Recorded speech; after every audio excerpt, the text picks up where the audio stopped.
Hello everyone, welcome to English academy. English academy की इस video में आज हम 4 दिसंबर को जो एस्टेट का टीजीटी का पेपर हुआ था मॉर्निंग शिफ्ट का, उसको सोल्व करेंगे।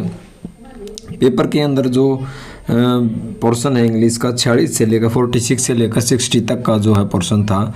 ये जो पोर्शन था ये तो काफ़ी इजी था, ज़्यादा मुश्किल नहीं था। लेकिन जो टीजीटी स्पेशल जो इंग्लिश का था उसके अंदर से है ना, जो है छठी से लेकर के 8वीं तक कुछ ज़्यादा नहीं पूछा गया। जैसे कि आप 18, 19, 20 का पेपर देखते हो तो उसमें से कम 18 से 20 जो क्वेश्चन हैं टीजीटी इंग्लिश के अंदर, 18 से 20 क्वेश्चन, जिसमें आईपीए यानी कि फिगर ऑफ स्पीच पूछे गए थे, पोएम के पोइट पूछे गए थे, ऑथर पूछे गए थे, लेसन्स के अंदर जो अलग अलग करैक्टर हैं उनसे रिलेटेड क्वेश्चन पूछे गए थे। इस बार ऐसा हरियाणा बोर्ड यानी कि जो एनसीईआरटी की बुक है उनमें से एक भी क्वेश्चन नहीं पूछा गया था। तो पेपर काफ़ी टफ था कहीं इन कंपैरिजन जो पहले के जो एस्टेट टीजीटी के जो पेपर हुए थे।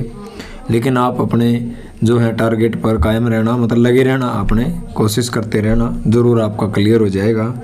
इस उम्मीद के साथ ये सेशन शुरू करते हैं।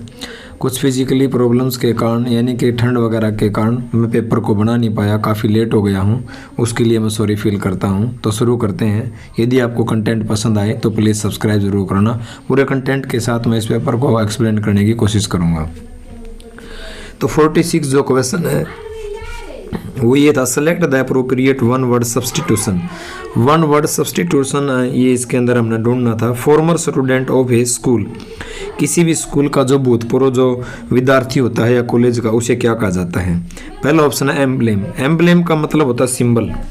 एम्ब्लेम का मतलब होता है SYMBOL, सिंबल यानी किसी चीज़ का प्रतीक होना, यानी साइन बोल सकते हैं हम इसको हम मार्क बोल सकते हैं, ठीक है। Second expert. एक्सपर्ट को क्या कह सकते हैं हम? एक्सपर्ट होता है निपुण, यानी कि स्किल्ड। क्या कह सकते हैं हम इसको? स्किल्ड बोल सकते हैं, निपुण होना। और आपको पता है कि एक वैसा व्यक्ति जो दोनों हाथों से निपुण हो उसको एम्बिडेक्स्ट्रस बोला जाता है। आपको इंग्लिश की चीज़ें रिलेट करके, इंग्लिश हो चाहे जीएस कुछ भी हो, चीज़ों को रिलेट करके पढ़ना पड़ेगा। ये नहीं कि सिर्फ मैंने इसका आंसर बोल दिया और आगे चल दिया। ऐसे करने से बात बढ़ने वाली नहीं है। चीज़ों को एक दूसरे से रिलेट करके जब पढ़ेंगे तभी बात बढ़ेगी। तो एक्सपर्ट को हम क्या बोल सकते हैं? स्किल्ड बोल सकते हैं, निपुण बोल सकते हैं, ठीक है। और एम्बिडेक्स्ट्रस होता है जो दोनों हाथों में निपुण हो, दोनों हाथों से जो लिख सकता है। जैसे जो मूवी थी 3 इडियट मूवी, उसके अंदर जो बोमन ईरानी है वो दोनों हाथों से लिखता है, तो वो एम्बिडेक्स्ट्रस है, ठीक है। Expert, skilled. एलुमनी, तो आंसर आ जाएगा एग्जैक्ट एलुमनी। एलुमनी का मतलब farmer student of A school और कॉलेज। अच्छा, इससे मिलता जुलता एक वर्ड है, मैं यहाँ एक पेज ले लेता हूँ, ALIMONY, ये है एल्यूमनी। इसका मतलब क्या है? ये एलुमनी है, इसकी स्पेलिंग ALUMI, एलुमनी, ये है एल्यूमनी।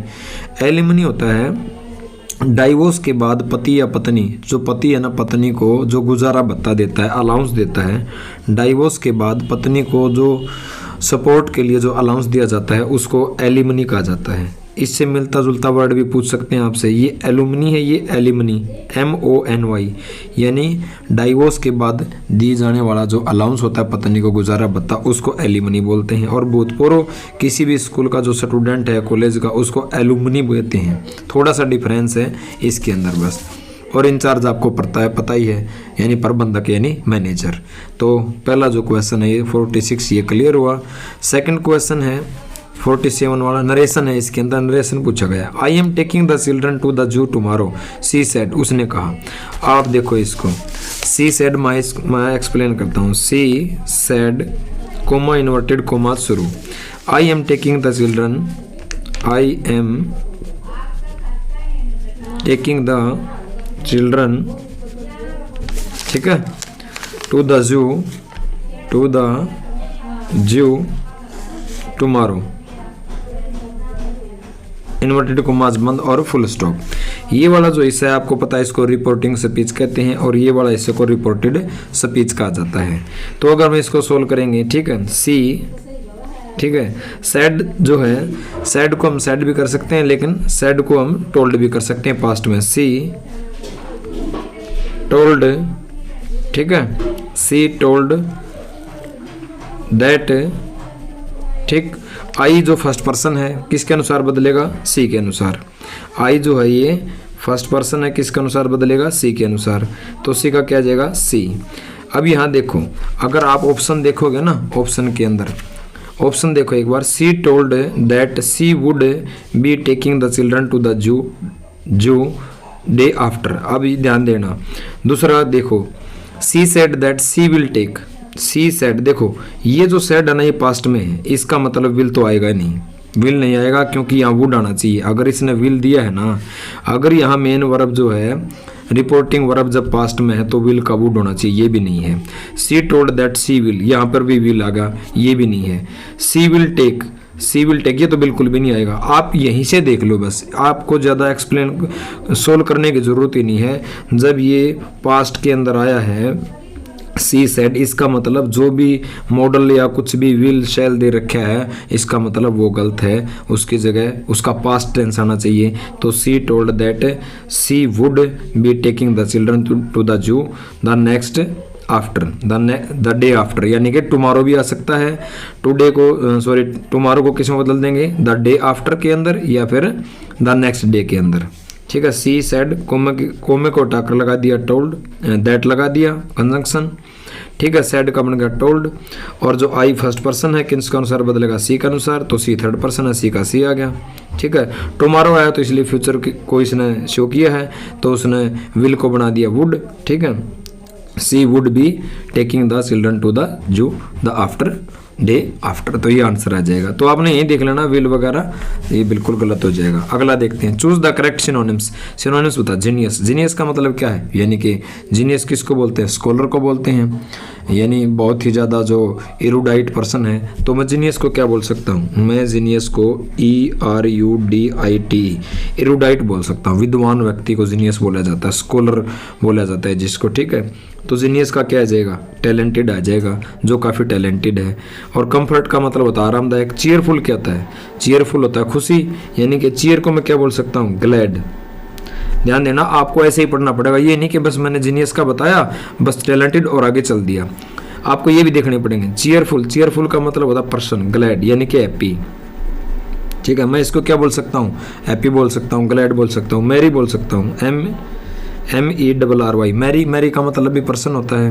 ठीक है, और मैं इसको बोयंट बोल सकता हूँ, BUOYANT। आपसे अगले एग्जाम में बोयंट पूछ लेंगे, बोयंट का सिनोनिम्स बताओ। ठीक है, तो बोयंट को क्या बोल सकते हैं, मैरी खुश होना, हैप्पी होना, ग्लैड होना यानी चीयर होना, चीयर या चीयरफुल होना। और इसका अगर एक और है गे, GAY, गे। गे का मतलब भी होता है पर्सन होना। अगर मैं इसका एंटोनिम्स कहूँ, इसका एंटोनिम्स क्या आ जाएगा, चीयरफुल का। चीयरफुल का एंटोनिम्स आ जाएगा ग्लूम, उदास होना, सैड होना। तो इसका एंटोनिम्स क्या आ जाएगा, ग्लूम, उदासी। सैडनेस भी बोल सकते हो, सैड भी बोल सकते हो, और बोल सकते हो ड्रियरी, DREAR, ड्रियरी, नीरस होना, उदास होना। ठीक है, डिसमल बोल सकते हैं, DISMAL। इस तरह आपको चीज़ों को लर्न करना पड़ेगा। डिसमल का मतलब उदास, ड्रियरी, सैड, ग्लूम, और इसका अपोजिट क्या हो जाएगा, हैप्पी हो जाएगा, मैरी हो जाएगा, बोयंट हो जाएगा। ठीक है, तो जीनियस का क्या जाएगा, टैलेंटेड। हैप्पी और चीयरफुल एक ही सिनोनिम्स है इसके। तो उम्मीद करता हूँ ये आपको समझ में आएगा। चैनल को सब्सक्राइब जरूर करना। सेलेक्ट द अप्रोप्रिएट प्रीपोजिशन पढ़नी हमने इसके अंदर। He has not yet recovered from his illness, वो अभी तक अपनी बीमारी से क्या है, रिकवर नहीं हुआ, यानी कि उसकी बीमारी ठीक नहीं हुई है। तो आ जाएगा फ्रॉम, बहुत आसान था ये तो। और अगला क्वेश्चन है, 50 क्वेश्चन है। Choose the option that bring out the meaning of the underline idioms. Idiom बताना है, इडियम या प्रोवर्ब बताना है। ए लायंस शेयर का मतलब क्या, ऑफ इंडियाज, भारत के जो एनुअल जो बजट है, वार्षिक जो बजट है, इज फॉर द डिफेंस, वो रक्षा के ऊपर है। तो भारत का जितना भी बजट है ना, मेनली किसके ऊपर खर्च होता है, रक्षा के ऊपर खर्च होता है। तो ए लायंस शेयर का मतलब हो जाएगा मेजर शेयर, मुख्य जो भाग होता है वो। ठीक है, माइनर का मतलब कम, स्मॉल, वेरी स्मॉल, छोटा, ये हो गया। तो डिफेंस के ऊपर सबसे ज़्यादा पैसा खर्च होता है, तो आ जाएगा option major share. Select the correct antonyms. Antonyms बताना है, अपोजिट वर्ड बताना है। ग्लूम, देखो अभी हमने किया था ना ग्लूम। ग्लूम का मतलब उदासी। प्रेज का मतलब होता है प्रशंसा करना।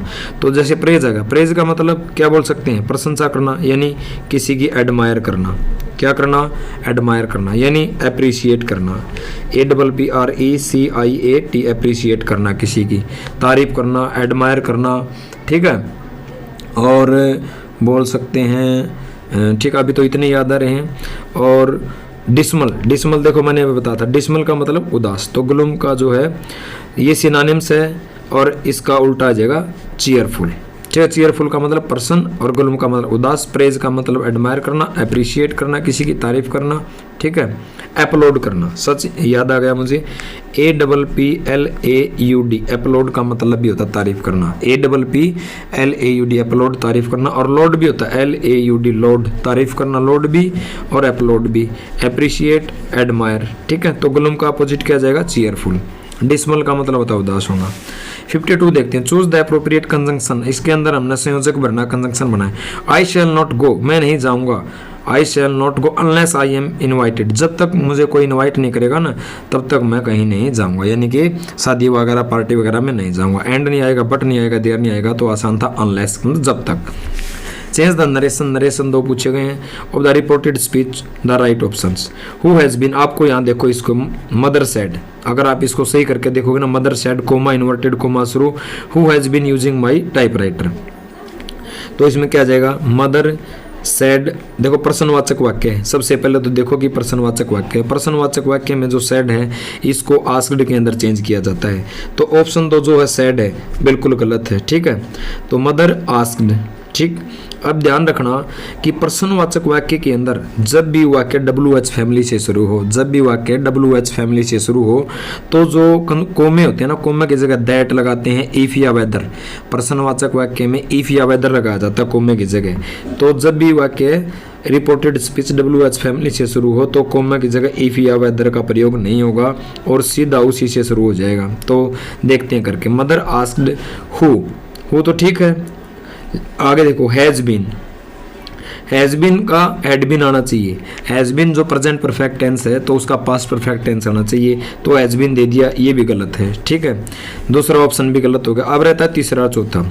मदर आस्क्ड, माँ ने जो कहा, हु हैज बीन का क्या बन गया, हैड बीन। यूजिंग, अब देखो माई, जो माई फर्स्ट पर्सन है, कौन सा है, फर्स्ट पर्सन, और पजेसिव केस में है। कौन सा केस में, पजेसिव। किसके अनुसार बदलेगा, मदर के अनुसार। तो दोबारा मदर नहीं लिखेंगे, मदर की जगह क्या जाएगा। ठीक है, अब देखो मदर तो यहाँ पर जो है नॉमिनेटिव केस में है, सब्जेक्टिव केस में है, और केस कभी नहीं चेंज होता। तो मदर के लिए अगर पजेसिव केस बनाना है, हिज यूज करोगे या हर, तो आ जाएगा हर। तो mother asked who had been using her typewriter. आपको ये पता चल गया ना हर क्यों आया। माई पजेसिव केस है, माई बदलेगा रिपोर्टिंग वर्ब के सब्जेक्ट के अनुसार, सब्जेक्ट है मदर। ठीक है, और मदर के लिए पजेसिव केस आएगा हर, तो आंसर आ जाएगा ये। इसमें क्या गलती है ये भी देख लेते हैं। वैसे तो हमें आगे बढ़ जाना चाहिए। मदर आस्क्ड हर, सीधा हर दे दिया, तो ये भी गलत हो गया। ठीक है, अब देखते हैं 54वां question. Select the correct meanings of the underline phrasal verb. तो फ्रेजल वर्ब बतानी है हमने। Who can say what will turn up next. Turn up का मतलब क्या है, रिमेंबर, याद करना या फिर डिवाइड करना। Who can say what will turn up next, कौन कह सकता है कि आगे क्या होगा। आगे क्या होगा मतलब हैपन, घटित होना। तो टर्न अप मीन्स हो जाएगा हैपन, घटित होना। एग्जैक्ट आंसर याद है। डिवाइड मीन बांटना, एंड खत्म होना, रिमेंबर, याद रखना। 55वां देखते हैं। Choose the part of the sentence that has an error. कौन से पार्ट के अंदर एरर है। She does not, present indefinite tense है, पहली फॉर्म आ गई, बिल्कुल सही है। टू के साथ हमेशा टू प्लस वर्ब की फर्स्ट फॉर्म आती है, टू प्लस वर्ब की फर्स्ट फॉर्म। ठीक है, लेकिन इसने क्या दे दिया, इधर। इधर क्या है, इधर एक कंजंक्शन है, एक डिटर्मिनर है, तो यहाँ पर क्या हो गया, यानी इसका मतलब जो बी पार्ट है रिजेंबल टू, यहाँ पर ये जो गलत हो जाएगा। ठीक है, तो इसके अंदर डज नॉट के साथ पहली फॉर्म है, तो यहाँ पर इसके साथ टू नहीं आएगा, तो इसका जाएगा बी। अगला देखते हैं। Select the correct tense from the option given. Tense देखते हैं। When I first to this house it dash a very quite house. तो when I came to this house, जब इस घर में मैं आया ना, it was a very quite area, तो ये एरिया बड़ा शांत था, यानी कि पास्ट के बारे में बताया गया इसमें, तो आ जाएगा कैम, सेकंड फॉर्म है वर्ब की, और ये भी जो है पास्ट टेंस के अंदर है। Select the correctness from the option givens. Peter try to come in quietly, Peter ने ट्राइड कोशिश की, टू कम इन क्वाइटली चुपचाप आने की कोशिश की, but his mother heard him, लेकिन उसकी माँ ने उसको सुन लिया। धीरे धीरे आने की उसने कोशिश की, यानी कि पास्ट की बात बता रहा है तो ट्राइड आ जाएगा और हर्ड दोनों पास्ट में है, तो एग्जैक्ट आंसर आ जाएगा ये। 58वां देखते हैं, change the voice from the active to passive.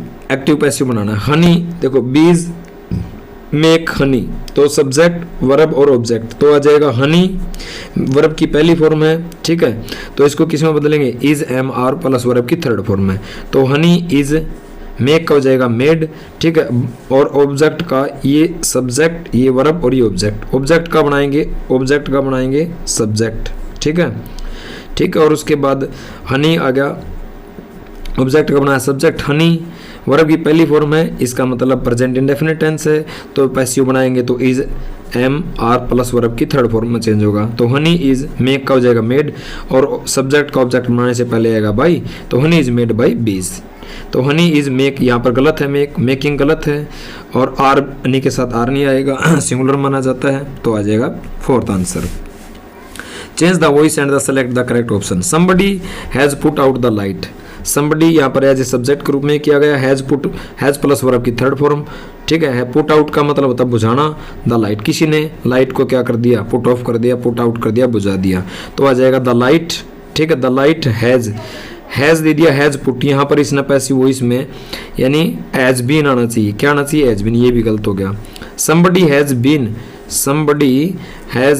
यहाँ पर समबडी दे दिया, सब्जेक्ट ये गलत दे दिया, पहले जो ऑब्जेक्ट का बनाएंगे सब्जेक्ट, तो सबसे पहले लाइट आएगा, द लाइट इज बीइंग गलत दे दिया क्योंकि एज है, तो एग्जैक्ट आंसर आ जाएगा द लाइट, ठीक है, ऑब्जेक्ट का बनाया subject, has put has plus verb की थर्ड फॉर्म है, तो एज बीन आ जाएगा, हैज बीन पुट आउट, और सब्जेक्ट का ऑब्जेक्ट बनाने से पहले बाई आ गया और फिर बना दिया जो सब्जेक्ट का बना दिया ऑब्जेक्ट, तो आंसर आ जाएगा the light has been put out by somebody. उम्मीद करता हूँ आपको समझ में आया होगा, तो चैनल को सब्सक्राइब जरूर करना, और लास्ट है हमारा करेक्ट और प्रीपोजिशन भरनी है, I shall do dash pleasure, I shall do it with pleasure, मैं इसे बड़ी खुशी के साथ इस काम को मैं करूँगा, तो एग्जैक्ट आंसर आ जाएगा बी। तो जो एस्टेट जो टीजीटी का जो पेपर था 4 दिसंबर का मॉर्निंग का, उसको हमने सोल्व किया। उम्मीद करता हूँ सेशन आपको पसंद आया होगा। तो जो टीजीटी का जो मेन पेपर है इंग्लिश का, उसको भी मैं सोल्व करूँगा। थोड़ा सा समय की कमी के कारण थोड़ी सी दिक्कतें थी और ठंड के कारण मैं इसको सोल्व नहीं कर पाया, तो प्लीज़ चैनल को सब्सक्राइब जरूर करना। मिलते हैं नेक्स्ट वीडियो के अंदर। Thank you, have a nice day.